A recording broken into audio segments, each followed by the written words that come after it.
Buenas a todos, estamos esperando a Luis Diego para iniciar el vivo sobre su libro Foucault y el liberalismo.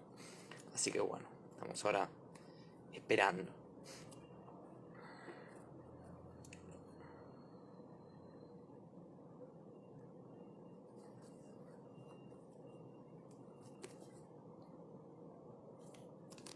Ahí se sumó Luis. A ver si me manda la solicitud. Ahí está.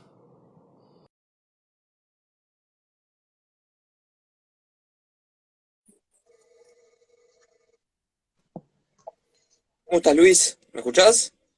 ¿Cómo andás? ¿Me Todo escuchás bien, todo bien? bien. Sí, se te escucha perfecto, se te escucha perfecto. Bueno, acá desde Juventud decidimos invitar al doctor Luis Diego Fernández, doctor en filosofía, para que nos charlar un poco así de manera abierta sobre su nuevo libro que lo tengo acá, Foucault y el liberalismo, que editó Galerna. Y bueno, para iniciar, si querés, Luis, contanos un poco de qué se trata el libro, cómo surgió la idea, un poco así para los que no conozcan del tema. Dale, cómo no. Mira, el libro en verdad tiene de origen mi tesis de doctorado, o sea que yo la defendí en el año 2018 en la Universidad de San Martín, pero tiene un trabajo de 10 años aproximadamente. Yo lo arranqué en el año 2010, primero como una exploración, digo, un poco producto de la lectura de un curso de Foucault, que es Nacimiento de la Biopolítica, que es un curso que Foucault dio en el 79 en el Collège de France. Y bueno, cuando yo leí ese curso en el año 2008 salió en francés, lo leí en francés y después muy brevemente salió la traducción, creo que al año siguiente, y a mí me deslumbró, me pareció una aproximación absolutamente original, un corpus que yo no había conocido, que haya trabajado Foucault, digamos, que era el corpus liberal, así que eso para mí fue una novedad. Y para mí también fue una novedad, digo, porque yo no trabajaba los autores liberales, esa es la realidad, digamos. Yo vengo formado por la filosofía francesa contemporánea, esa es mi área. Foucault, también Deleuze, obviamente, eh, otros autores y demás. Algo había leído sobre liberalismo, qué sé yo, a los 18, 19 años, un poco a Thoreau, Henry David Thoreau, digo, algunos anarquistas bostonianos que me gustaban mucho.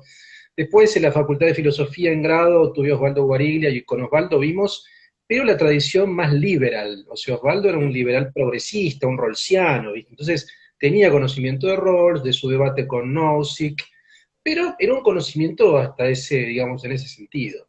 Con Foucault lo que me pasó es que, bueno, empecé a conocer, no sé, el ordoliberalismo alemán. Cuando él habla del nacimiento de la biopolítica, el ordoliberalismo, la escuela de Friburgo, la escuela de Chicago, Gary Becker, Milton Friedman, Hayek, Mises, no eran nombres que yo conocía. Entonces, bueno, empecé a estudiar con mucho detalle todo eso y después empecé a ir a las fuentes de Foucault. O sea, no solo leí el texto, sino después qué leyó Foucault. Bueno, ¿cuáles son los papers de Gary Becker? ¿Cuáles son los textos de Mises? ¿Cuáles son los textos? Y ahí empecé a un poco a meterme dentro de este magma liberal que para mí era una novedad, o sea, esa es la realidad.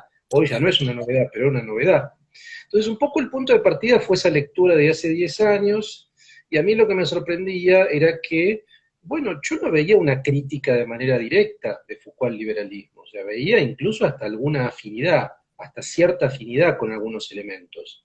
Eso me llamaba profundamente la atención porque mi lectura de Foucault hasta ese momento era una lectura más anarco, tampoco era tan de izquierda, porque yo me formé con Edgardo Castro, y Edgardo, que yo creo que es el Foucaultiano más importante de la Argentina, autor del diccionario Foucault y demás, siempre tuvo una lectura muy equilibrada, muy kantiana, él tiene una lectura kantiana, estudió en Suiza, entonces tiene esa visión bastante analítica de Foucault, es un Foucaultiano analítico, lo cual es algo raro tal vez, pero tiene esa forma de trabajar y yo soy un discípulo de él y tengo esa forma también. Pero yo venía un poco formado por Edgardo y después también por Tomás Abraham, que lo conocí, pero Tomás sí conoció a Foucault en Vincennes y Tomás sí era más un libertario del 68 y tenía una visión más anarco, digamos. Yo era un poco como Claro. una fusión, tenía esa cosa más de Edgardo, más analítica, más si querés clásica, y tenía un poco una pulsión como libertaria, pero no en el sentido de anarcocapitalista, libertaria en el sentido de izquierda libertaria. Mm. Entonces, bueno, ese era mi acercamiento y un poco como te digo, a mí me sorprendía ver que yo veía solapamientos, cruces entre posiciones de algunos autores que él estudiaba con las posiciones del propio Foucault, digamos. Y ahí empecé un poco a estudiar, a escribir y todo surgió de ahí. Y Luis, ¿cómo define Foucault el liberalismo? Y me gustaría que entres sobre el concepto de neoliberalismo, porque vos lo sabrás, en Argentina se utiliza casi como categoría peyorativa, directamente como insulto, donde al que no le gusta como es uno, se le dice neoliberal y no se lo estudia ni como concepto intelectual, ¿no? Es ya un insulto. Entonces, me gustaría, porque vos lo aclarás en el libro, que no lo utilizás como un insulto, sino como una categoría analítica. Claro, es que la categoría esa existe, esa palabra, si uno hace un rastreo, esa palabra existe. De hecho, Foucault, en Nacimiento de la Biopolítica, lo sitúa en un momento que es el coloquio Walter Lippmann en París, en 1938, en agosto, que fue una suerte de gran cónclave donde se juntaron liberales de varias escuelas, sobre todo de la escuela de Friburgo, que van a ser la apóstol un poco los padres del ordoliberalismo alemán y de la economía social de mercado, los padres del milagro alemán, en algún sentido, de la reconstrucción después del nazismo, digamos, van a estar ahí, sumados también con los austríacos, con Mises, con Hayek, sumados también con los franceses, con Louis Rougier y varios más, y el propio Walter Lippmann, que era un liberal norteamericano, cercano a Roosevelt, cercano a Keynes, aunque parezca raro, digamos, pero venía un poco de esa afiliación, se juntan ahí un poco para evaluar, bueno, el presente del liberalismo en la década del 30. Imagínate la década del 30, digamos, auge de los totalitarismos, del comunismo. Entonces, ahí en esa discusión se discuten sobre todo dos cuestiones. Por un lado, el déficit social, o sea, la pobreza. Ellos veían que después de la Revolución Industrial había ciertas tesis laissez-faire clásicas que había que reformular, había que pensar algún tipo de seguridad social y asistencia social que a la postre después, no sé, qué sé yo, el caso de Milton Friedman con el impuesto negativo a la renta y un montón de cosas, un poco se plantearon, digamos, ¿no? Que había que dar algún tipo de asistencia a eso. Y también el problema de los oligopolios y de los monopolios. O sea, la idea de que el mercado liberado totalmente podía llevar a conformaciones oligopólicas, por tanto el Estado tenía que intervenir fijando una regla de juego, etcétera, etcétera, ¿no? En ese marco hay un autor que se llama Rustow, Alexander von Rustow, que es un economista de la Escuela de Friburgo, que dice, bueno, ¿y cómo llamamos a esto? Esto ya no es liberalismo laissez-faire clásico del siglo XVIII, esto es un nuevo liberalismo, por tanto es un neoliberalismo. Así como había un neomarxismo, también había un neoliberalismo, o sea, un liberalismo del siglo XX, para ponerlo en otros términos era eso. Este es un liberalismo del siglo XX. Y era un liberalismo que tenía que reformular las tesis clásicas, que tenía que actualizarse. Así surgió. Por tanto, surgió como una suerte de categoría que también, nota pie, otras palabras se tiraron. Por ejemplo, se habló de liberalismo sociológico, se hablaba de liberalismo de izquierda incluso. Yo sugiero que lean el coloquio Walter Lippmann, porque veo que muchos liberales argentinos no tienen ni idea de ese evento, y es muy importante. Creo que no hay una traducción en castellano, o si la hay no la conozco, yo lo leí en francés, pero es muy importante ese, porque es un evento liminar, yo diría, porque también ahí al interior se ven, yo creo, las dos grandes tendencias del liberalismo moderno. Uno, una tendencia que yo diría más cercana a una socialdemocracia, o sea, a un mayor intervencionismo del Estado, respetando la libertad económica, pero con un Estado más fuerte en ese sentido. Esa es la posición de un poco de los sordoliberales, ¿no? Si uno ve el experimento alemán, había algunos personajes como Müller-Armack que tenían posiciones de dar más seguridad social, más apoyo social, etcétera, pero además, con una liberación de precios, con una economía libre absolutamente. Y por otra parte había algunos como Hayek que no, decían, no, tenemos que volver al origen, en verdad, es verdad que hay que reconstruir ciertas cosas, pero tenemos que rescatar ciertos fundamentos del laissez-faire. Entonces ahí se ve un poco esa tensión entre un liberalismo más progresista, si vos querés, y una posición más clásica, ¿no? Que es un poco lo que en el siglo XX siguió pasando. Pero la palabra esa, el término y el concepto, aparecen en la década del 30, e incluso aparecen antes, te diría. A fin del siglo XIX ya se discutía sobre un nuevo liberalismo. Esa es un poco esa genealogía, ¿no? ¿Y por qué Foucault, cuando va a tratar el liberalismo o el neoliberalismo, no lo aproxima como un conjunto, ¿viste?, de ideas, como un conjunto normativo, sino como una práctica de gobierno? ¿Por qué es eso? Bueno, porque Foucault en verdad trabaja el liberalismo en un marco que es el marco de los regímenes de gubernamentalidad. O sea, él lo toma al interior de su programa intelectual. O sea, para esto tengo que explicar un poquito el rodeo del Foucault de fin de los 70, digamos. Foucault más o menos hasta el año 76, un curso que se llama Hay que defender la sociedad. Ahí dice Foucault en el año 76, dice, yo llegué hasta acá con la hipótesis Nietzsche. O sea, Nietzsche me sirvió hasta acá.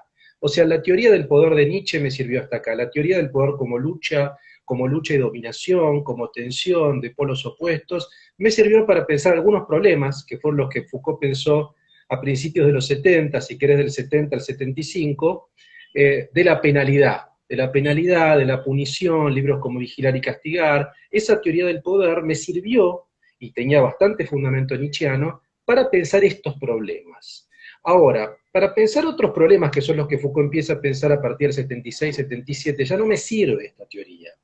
Porque voy a pensar, dice Foucault, a partir de la noción de gobierno, o sea, la noción del poder en términos de gobierno y de gubernamentalidad.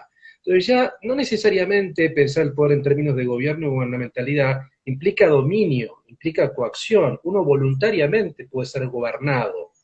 No sé, un caso que él estudia también subsiguientemente es el caso del catolicismo, o sea, lo que es el poder pastoral. Uno voluntariamente puede querer ser gobernado por un pastor, no necesariamente hay coacción. Entonces Foucault empieza a estudiar estas dinámicas que son tanto políticas como morales. Y en ese marco estudia el liberalismo como una suerte de gubernamentalidad, como un gobierno, como una conducción de conductas. Lo que pasa es que ahí las conductas son las conductas de una población, o sea, cómo se administra, cómo se gestiona la población. Ahí va a aparecer también la noción de biopolítica, o sea, de la administración de la vida biológica de la población, y la noción de disciplina, digamos, que ya la había estudiado previamente en Vigilar y Castigar, y la amplía con la de biopolítica.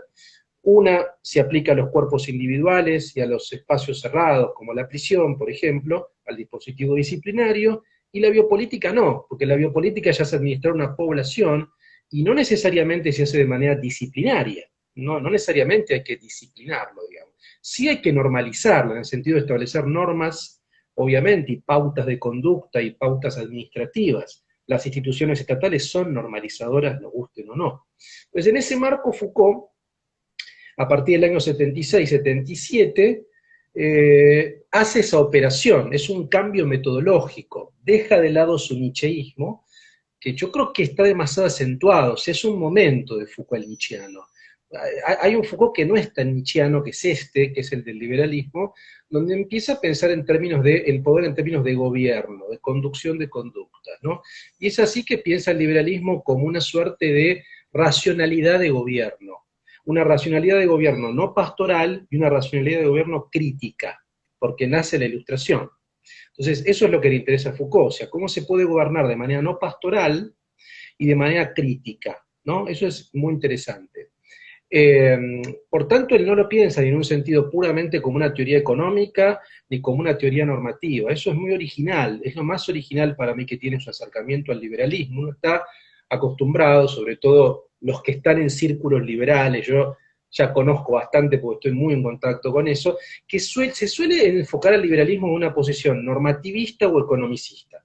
No sé, por poner un ejemplo, o pensemos el debate Rawls-Nozick, que es un debate normativo, sociedades ideales normativas, o un debate economicista, ¿no? Homo economicus, costo-beneficio, escuela de Chicago, quizá, ¿no? En ese sentido. Bueno, Foucault no piensa el liberalismo ni en términos normativistas ni en términos economicistas. Lo piensa como una racionalidad de gobierno, en términos de gobiernos. Y cada gobierno es una experiencia particular. Por eso si uno lee Nacimiento de la biopolítica, él estudia con mucho detalle la experiencia alemana después del nazismo y la experiencia de Giscard d'Estaing en Francia, por ejemplo. Entonces hay que ver experiencia histórica por experiencia histórica, no en términos universales. Eso también es muy original, yo creo. Claro. Me gustaría leer este párrafo también, así nos explicás un poco sobre lo del régimen de veredicción. Vos decís, la verdad no es entendida desde la génesis o un origen puro, sino desde una historia exterior de la verdad. Es decir, como una sucesión de racionalidades históricas a partir de la conformación de una discursividad reglada que se muestra a través de diferentes disciplinas de saber, objeto de conocimiento y subjetividades. Y vos decís que Foucault toma el mercado como un régimen de veredicción. ¿Querés explicar un poco qué es esta cuestión que es típica también de la mirada sobre Foucault, creo, antiuniversalista un poco? Y sí, porque Foucault es un filósofo básicamente no universalista. ¿Eso qué quiere decir?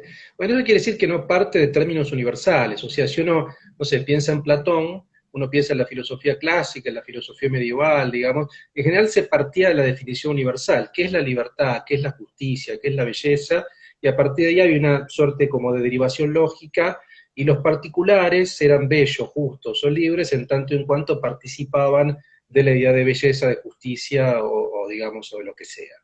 Pero lo importante era la definición macro.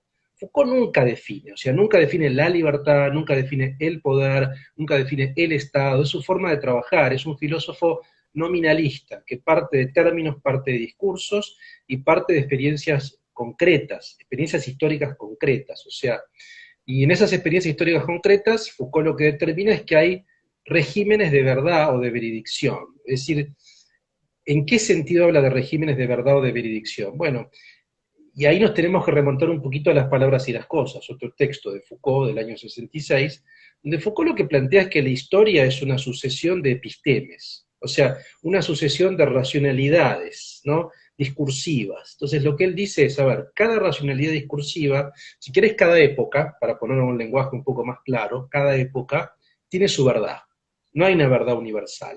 Y cada época tiene su forma de conocer, por ejemplo, en la época clásica, en el siglo XVIII, Foucault le llamó época clásica, eso, XVII, XVIII, la forma de conocer es la representación. Kant es un filósofo por antonomasia de ese momento y se conoce por medio de la representación.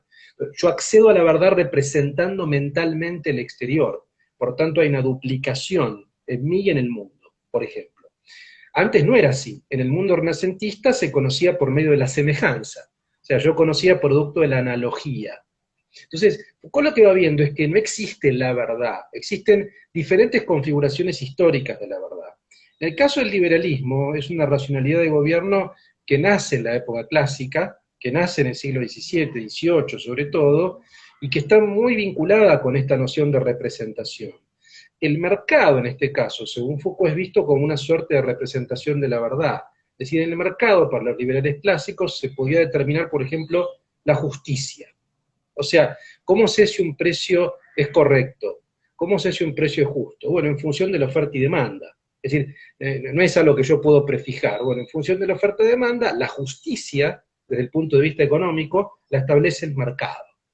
Pero esa justicia también uno la puede determinar, por ejemplo, en los contratos. Es decir, en un contrato personal, digo, si yo me comprometo a algo y no lo cumplo, bueno, estoy en deuda, obviamente, pero todo está mediatizado por el mercado, ¿se entiende? O sea, del contrato personal hasta el precio de un producto, el espacio de la verdad, el lugar de la verdad, donde emerge la verdad, es el mercado. Foucault después va a decir, por ejemplo, te pongo un ejemplo para que veamos otra analogía, con el cristianismo, que es algo que Foucault va a analizar en el curso siguiente, en 1980, va a decir, ¿dónde emerge la verdad del cristianismo? De la confesión. O sea, ¿de dónde sale? Bueno, de la confesión. O sea, en tanto en cuanto yo confeso, ¿sí? como un cristiano, digamos, ahí emerge mi verdad, emerge de mi deseo, emerge de mi caída, emerge de mi pecado, digamos. Cada racionalidad de gobierno, el liberalismo, el cristianismo, tiene su forma de veredicción. Cada gobierno se corresponde con una forma de veredicción, con una forma de verdad. En el caso del liberalismo, esa racionalidad de gobierno se corresponde con el mercado. En el mercado sabemos cómo se determina un precio justo o si un contrato es correcto o incorrecto, por ejemplo. Claro. ¿Quedó claro? También es un tema Sí, complejo, pero... Okay. sí, es un tema complejo y sobre todo porque requiere también un poco de saber desde dónde viene Foucault, porque obviamente su crítica de la verdad como única, como eterna, viene también de su mirada sobre las epistemes, que bueno, también es parecido a los paradigmas de Thomas Kuhn. Y, Exacto.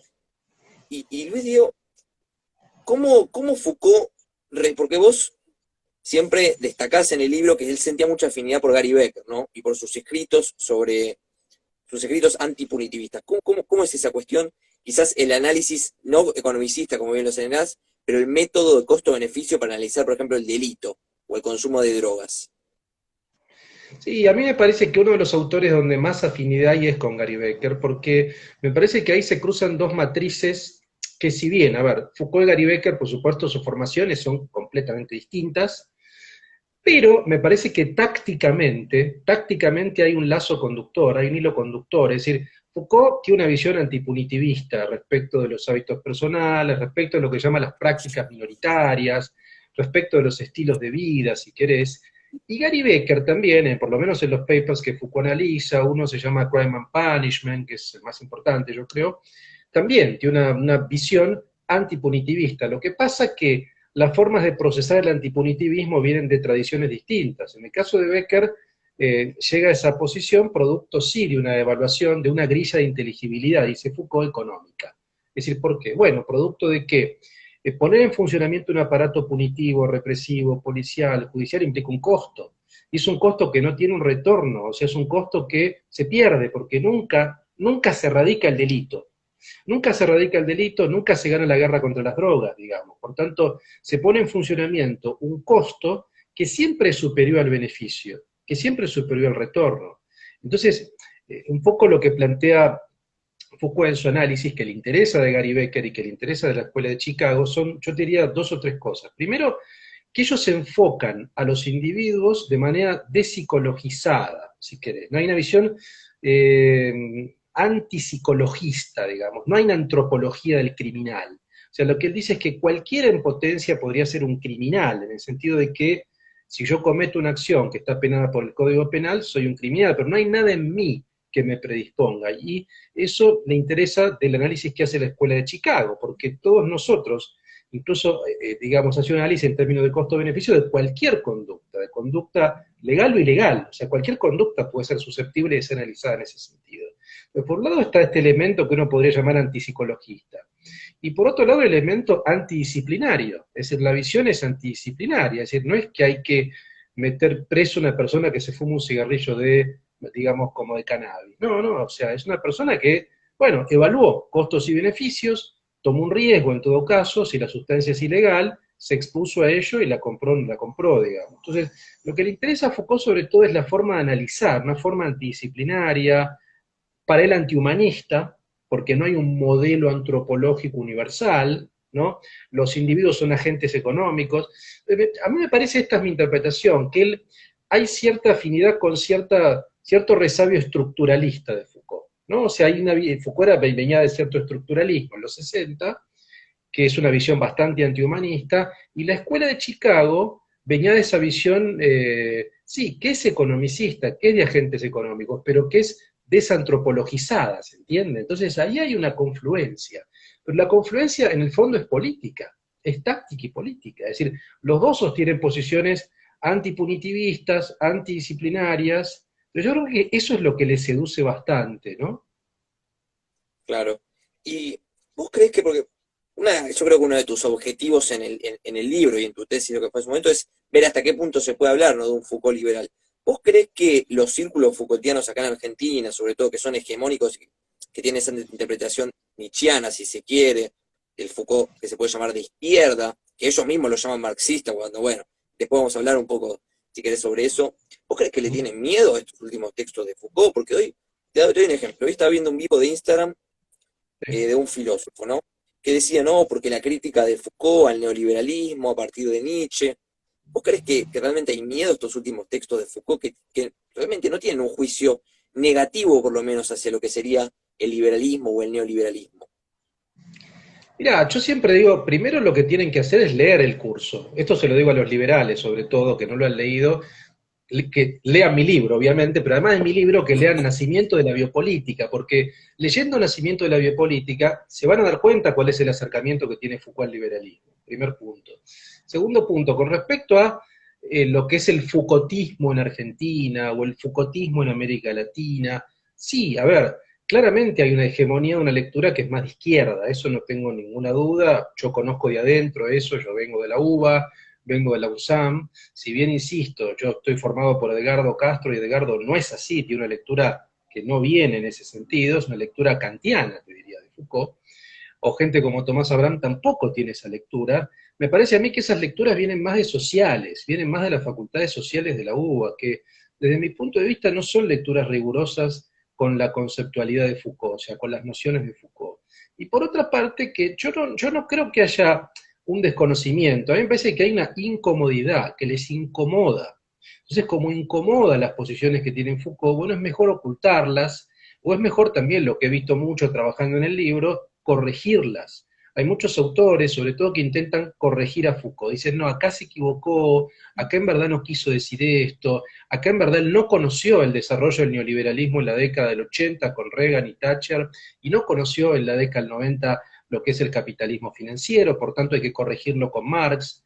Bueno, a ver, son todas operaciones que se pueden hacer, a mí no me parece mal, cada uno puede operar con los textos políticamente como quieran, pero no le hagan decir eso a Foucault, porque Foucault no dijo eso.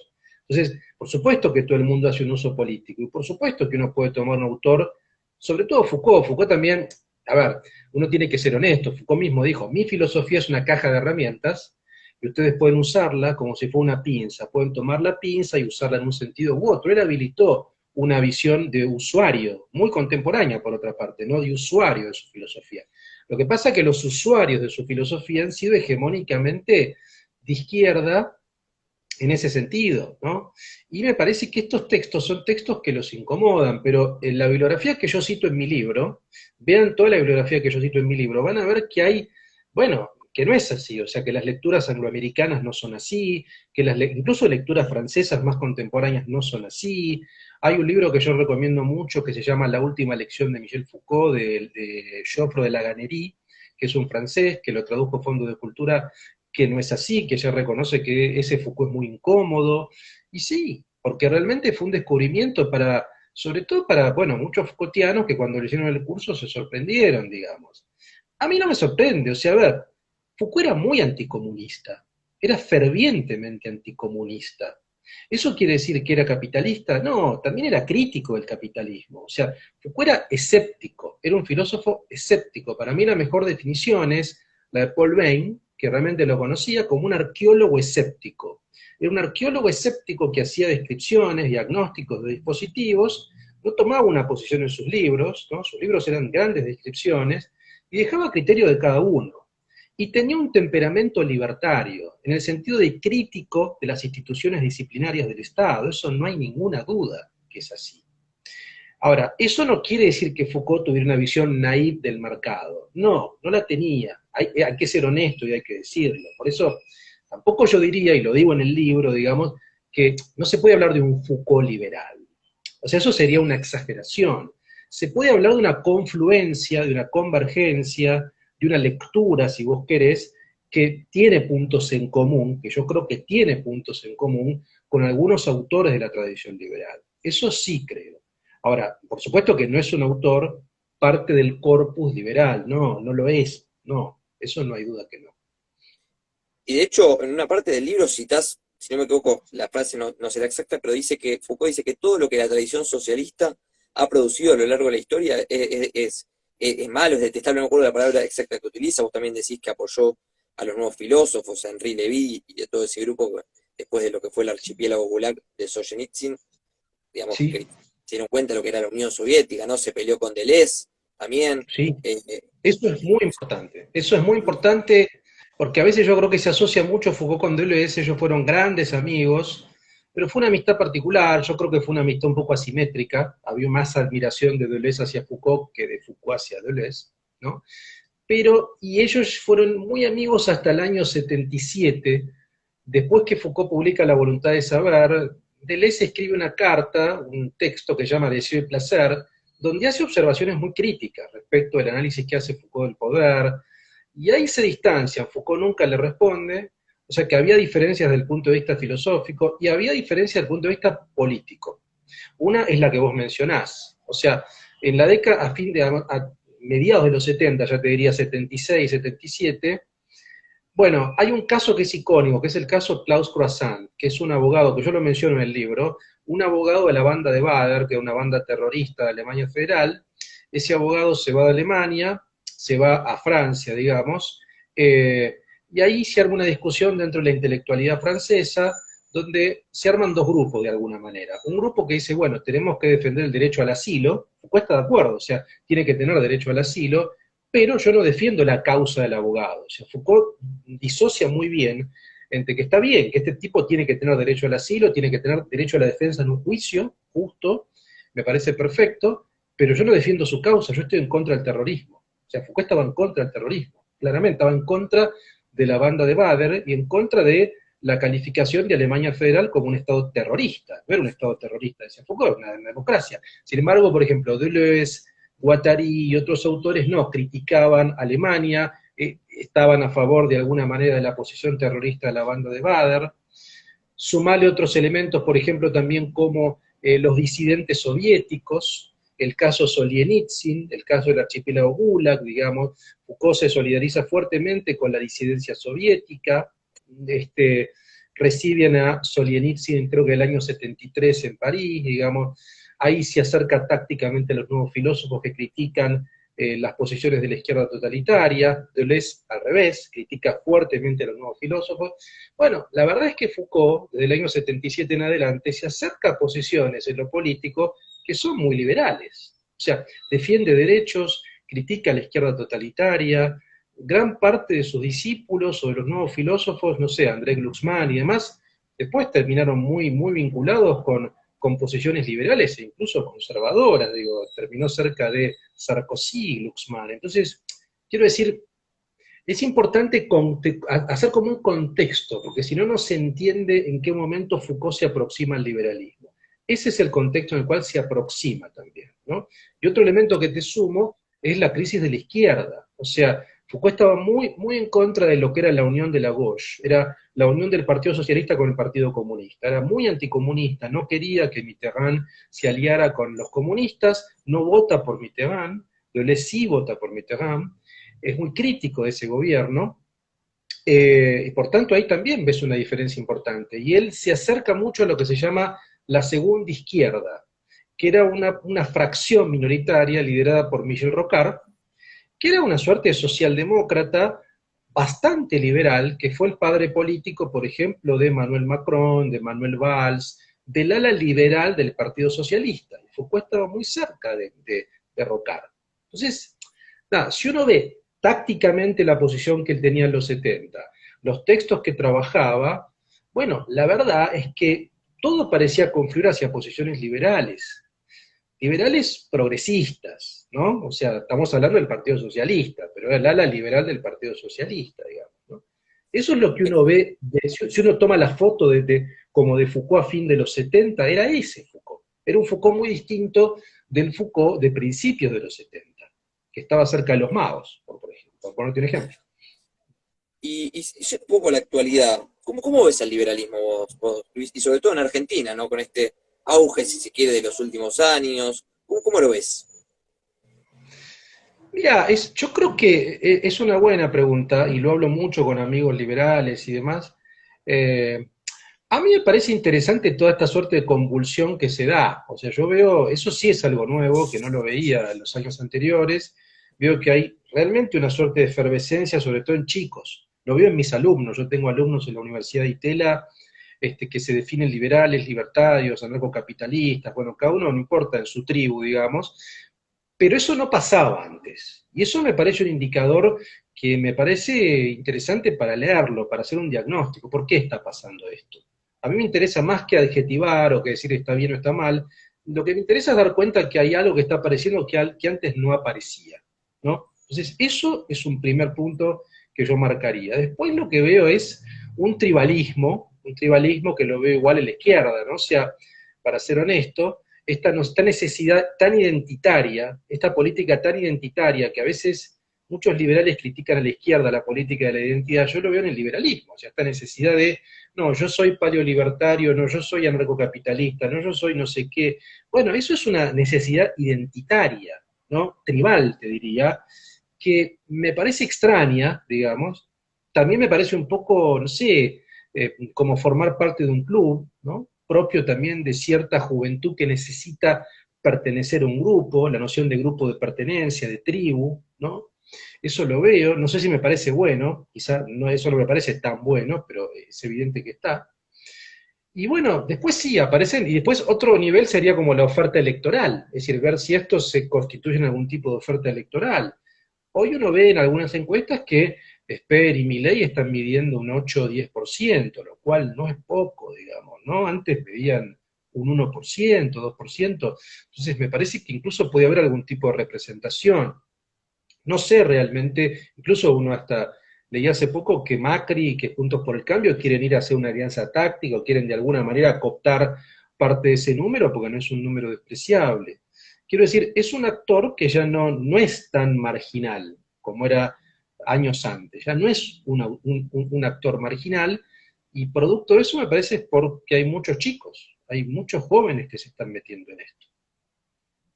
Y vos al final del libro das un poco tu posición y te definís como liberal libertario de izquierda. ¿Querés un poco ahondar en esa, si querés, definición personal? Sí, sí, porque a ver, porque quizás es un poco una butada, ¿no? Quizás es un poco, no sé si es un chiste, pero de alguna manera trato de disociar dos niveles, ¿no?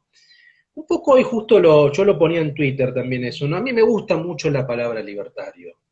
Lo que pasa es que es una palabra envilecida para mí, es una palabra que está prostituida en el peor sentido, o sea que todo el mundo se dice libertad, no se sabe qué ella, digamos, ¿no? Hay como una inflación de esa palabra, ¿no? Hay inflación económica y de esa palabra también. Pero a mí me gusta mucho esa palabra, sobre todo en francés, que es un libertaire, ¿no? A ver, en un sentido ético lo digo. Yo me siento éticamente un libertario, en mi estilo de vida, en mi modo de vida, digamos, me siento un libertario. Ahora, yo siento que los modos de vida libres, si vos querés, eh, no se dan en esquemas de Estado mínimo o anarcocapitalistas, digamos. Primero que no, yo no creo en los experimentos mentales. O sea, los experimentos mentales son interesantes para, sí, para pensar. Está el texto muy interesante, el de Nozick, digamos, Anarquía, Estado y Utopía, pero realmente nunca existió en la historia de la humanidad un Estado mínimo, nunca existió el anarcocapitalismo. A mí me interesa mucho leer los ciclos en términos históricos, digo, aunque eso lógicamente sea posible, yo le veo mucho déficit porque no se piensa el poder, digo, ¿no? Está muy bien la asociación voluntaria, pero también hay pujas de poder y relaciones de poder, y un déficit que yo veo en la visión liberal es que no suelen pensar el poder. Entonces yo creo que yo trato de desglosar, ¿no? Desde el punto de vista ético, moral, yo me siento un libertario. Desde el punto de vista político, yo soy un liberal progresista. Por eso digo que soy un liberal libertario de izquierda en ese sentido.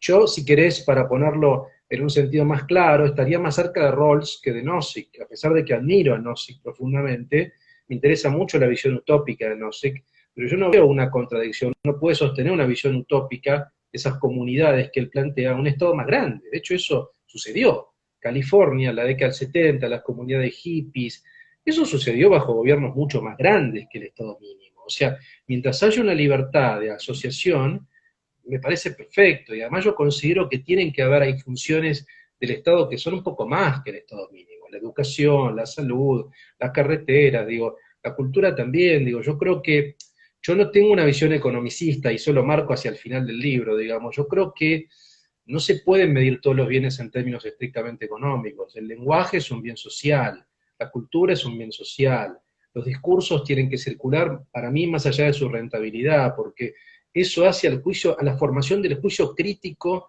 y a la pluralidad de discursos, porque si nos quedamos solamente con los discursos que son más rentables, vamos a leer los bestsellers, vamos a ver las películas de Hollywood. Está todo bien, a mí me gustan esas películas, pero si nos quedamos solamente con eso, bueno, realmente sí, como que se achica el margen, ¿no? Me parece que está bueno que haya una pluralidad. Yo creo que el Estado tiene que tener una función un poco más como vigorosa. Pero eso no quiere decir que obture la libertad individual. O sea, yo tengo, a ver, yo te puedo mencionar los países que me gustan a mí. A mí me gusta Holanda, a mí me gusta Alemania, a mí me gusta Canadá, a mí me gustan algunos estados de Estados Unidos, California, me gusta Uruguay. Esos estados son estados más grandes que el estado mínimo. Sin embargo, son economías libres. O sea, si vos mirás los rankings, la verdad que están dentro de los 20, 30 más libres. A mí me gustan, a ver, países razonables, ¿entendés? O sea, equilibrados, o sea, que hay un equilibrio razonable entre mercado y Estado. No, básicamente eso es lo que planteo.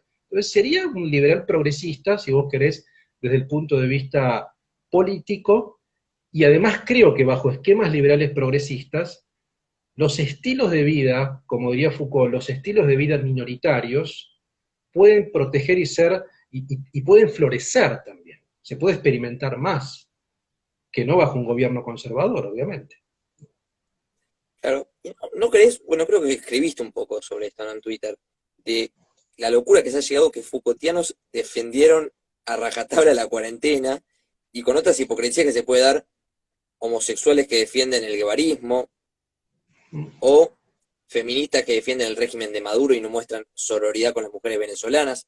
Estas, digamos, estas hipocresías, ¿no? De cierta izquierda que al fin y al cabo termina siendo oscurantista, en cierto sentido. Sí, absolutamente, sí, qué sé yo, yo creo que ahí es una izquierda populista, ¿no? También habría que ser justo y tratar de diferenciar que hay diferentes tipos de izquierdas, hay una izquierda populista, una izquierda liberal, digamos, hay diferentes izquierdas, y esa izquierda sí, lo que pasa es que se privilegia, yo creo, más una cuestión táctica, una cuestión de pertenencia, y se hace como la vista gorda frente a determinadas cuestiones, lo cual me parece un espanto, ¿no? Pero sí, a ver, el caso de los Foucaultianos a favor de la cuarentena es muy loco, es muy extraño, digamos, ¿no? Porque uno diría, a ver, yo creo que el más consecuente en ese sentido de las intervenciones que leí fue Giorgio Agamben, a quien criticaron muy duro, digamos, porque él, bueno, porque viniendo de una posición de izquierda, criticó las políticas de confinamiento en Italia, cuando arrancó esto en Italia, cuando en Italia era un tema complicado, digamos, criticó la política de confinamiento, el distanciamiento social, etcétera, y me parece que, bueno, esa línea es una línea bastante filofoucaultiana. O sea, a ver, vigilar y castigar, el capítulo de disciplina, Foucault describe de manera perfecta el confinamiento a fin del siglo XVIII en Francia. Y la verdad que es un calco de lo que vivimos hoy. O sea, no se ha encontrado otra forma de gestionar la pandemia que no sea disciplinaria. Y la pregunta que uno se debería hacer, ¿Foucault estaría a favor de un dispositivo disciplinario? Yo creo que no, yo creo que no, o sea, me parece que es absurdo esa posición, no. Ahora, yo no estoy en la posición de un gobernante. ¿Cómo se gestiona una pandemia? ¿Es complicado? Y sí, seguramente es complicado. Simplemente yo digo que mi posición no es a favor de la proliferación de dispositivos en clave disciplinaria, ¿no?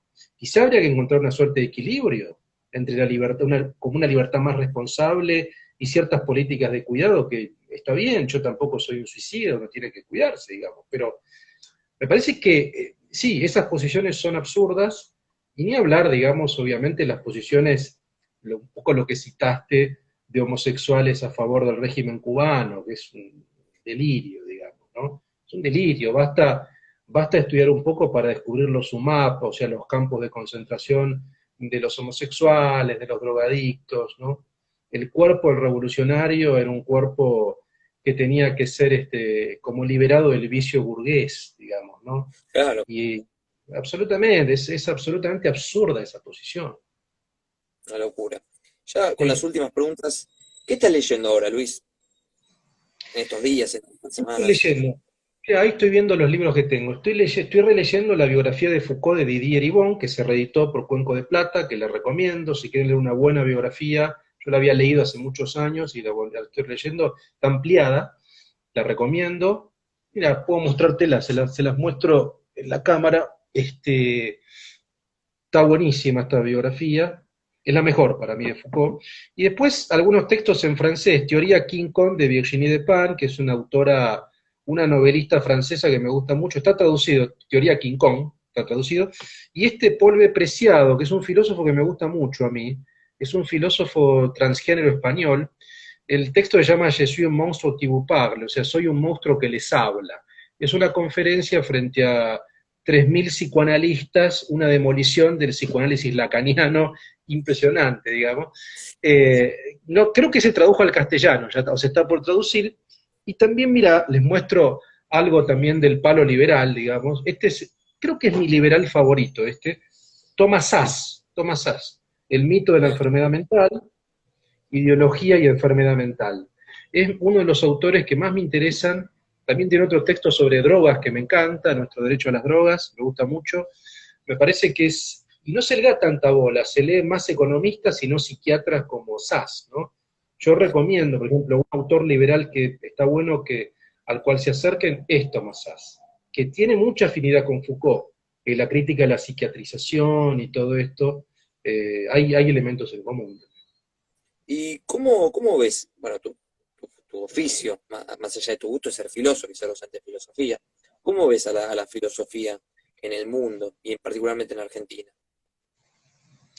Yo veo que la filosofía, a ver, para ser un poco más modestos acá en Argentina, ¿no? El mundo por ahí es demasiado, pero no, acá en Argentina yo veo que la filosofía habría que diferenciar en niveles, lo que es la filosofía académica, lo que es la difusión filosófica. Dentro del ámbito académico, la filosofía tiene su circulación. Yo trabajo en la academia, participo de congresos, doy clases en la universidad, soy investigador del CIF, etcétera.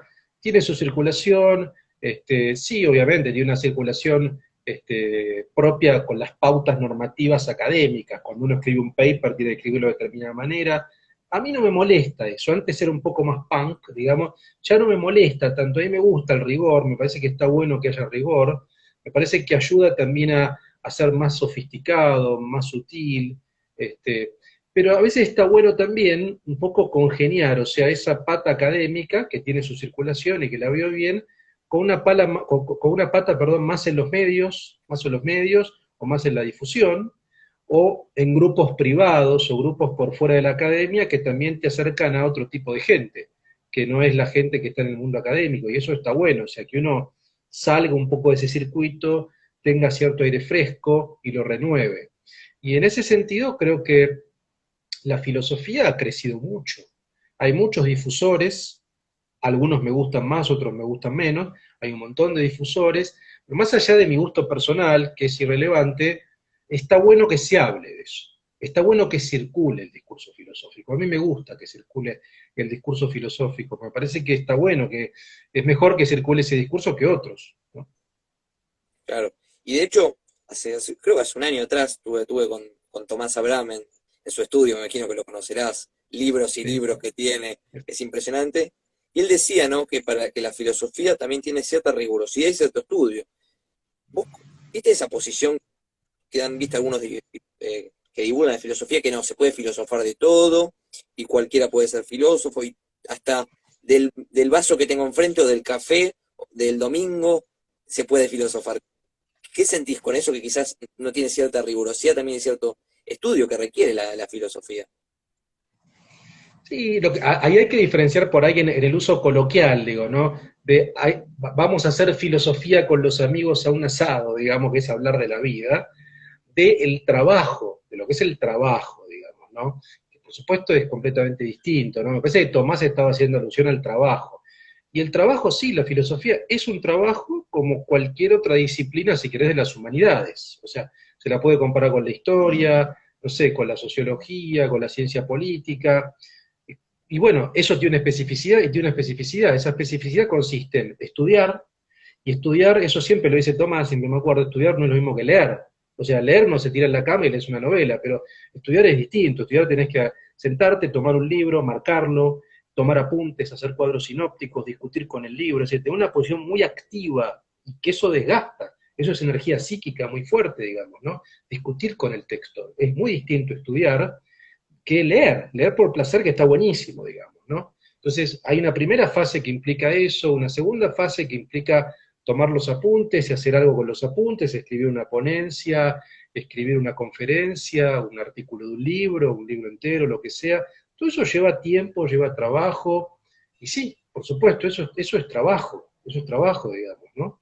Y la filosofía trabaja en ese sentido, creo que Deleuze, eso sí me gusta mucho de Deleuze, él había definido la filosofía como producción de conceptos.